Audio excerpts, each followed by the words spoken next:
Hello students, मैं रचना शर्मा आपका अपने YouTube channel Sharma study house में स्वागत करती हूँ।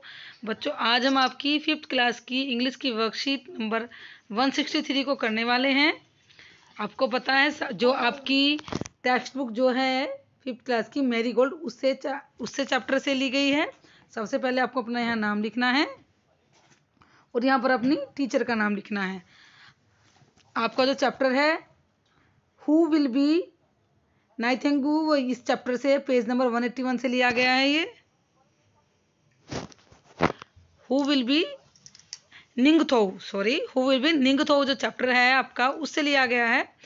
तो इसे आज हम करने वाले हैं। तो पढ़ते हैं, चलिए वर्कशीट को। Good morning students, today we will learn some more things about Manipur. नमस्कार प्यारे बच्चों, आज हम आपको मणिपुर के बारे में थोड़ी सी और जानकारी देने वाले हैं। Let us read these interesting facts about Manipur. आओ चलो मिलकर इन इंटरेस्टिंग फैक्ट्स को जो मणिपुर के बारे में दिए गए हैं उन्हें पढ़ते हैं। आपको पता है मणिपुर क्या है? मणिपुर एक राज्य है, भारत का राज्य है। आपको पता है भारत में 28 राज्य हैं और 8 केंद्र शासित प्रदेश हैं। तो आपको आज भारत के एक राज्य मणिपुर के बारे में थोड़े से इंटरेस्टिंग फैक्ट को हम बताते हैं। Manipur is a state of north east of India. जो मणिपुर है भारत के उत्तरी पूर्व भारत में स्थित है, उत्तरी पूर्व भारत में स्थित है। The word Manipur is made up of 2 Sanskrit word. Manipur जो है वो 2 संस्कृत के शब्दों से बना है, मणि प्लस पुर, विच मीन जिसका मीनिंग होता है ज्वेल्ड लैंड, यानी कि जेवरातों की भूमि। The capital of Manipur is Imphal. जो कैपिटल है मणिपुर की वो इम्फॉल है, यानी कि राजधानी मणिपुर की इम्फॉल है। The ancient name of Manipur was Kangleipak, Kangleipak. जो पुराना नाम था मणिपुर का कैंगलीपाक था। The staple food of Manipur is rice. जो वहाँ का जो खाना है वो राइस, फिश, चावल, मछली है, एंड लीफी वेजिटेबल और हरी सब्जियाँ। Loktak lake is the famous floating lake of Manipur. Loktak झील जो है वो मणिपुर की फेमस झील है। अब आपको देखिए इधर राइट हैंड साइड में देखिए स्टेट सिंबल ऑफ मणिपुर।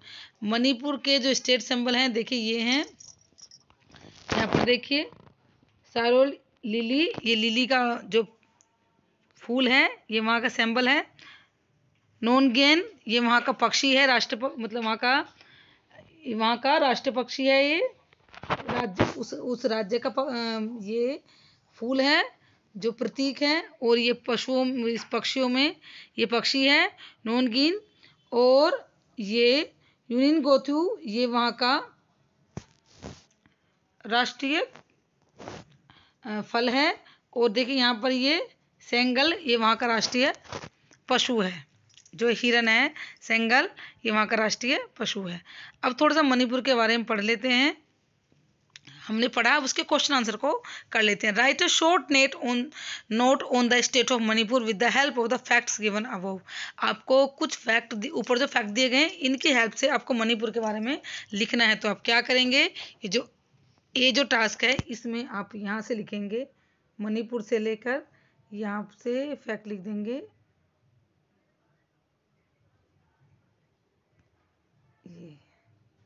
ये फैक्ट लिख देंगे। आप चाहे तो 1 2 3 फैक्ट लिख सकते हैं।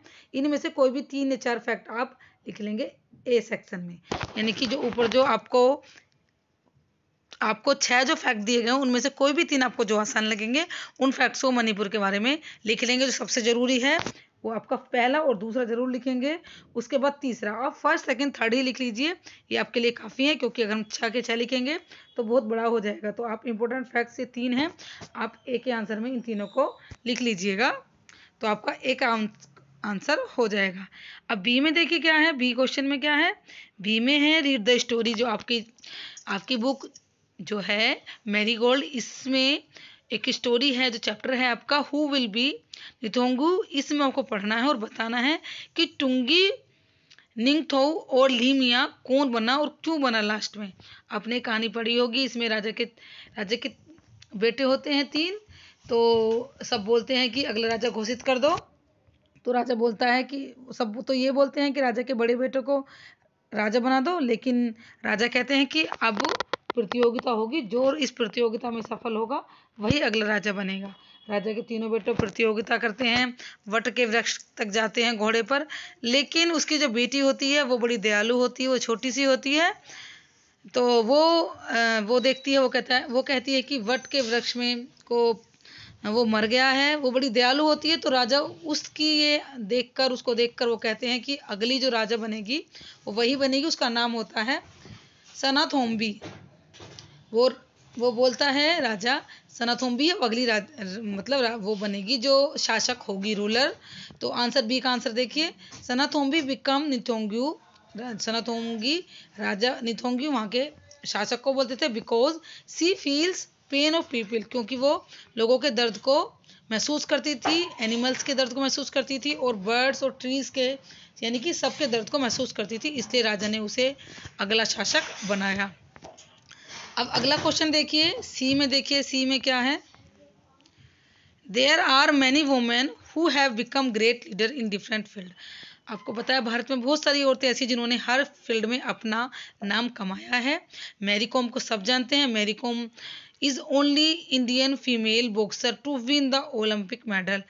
भारत में अकेली मैरी कॉम ऐसी हैं जिन्होंने एक महिला होकर ओलंपिक में कोई मेडल जीता है। Do you know she is also belong to Manipur. क्या आपको पता है कि जिस मणिपुर की हम बात कर रहे हैं, जो मैरी कॉम है वो मणिपुर से ही हैं।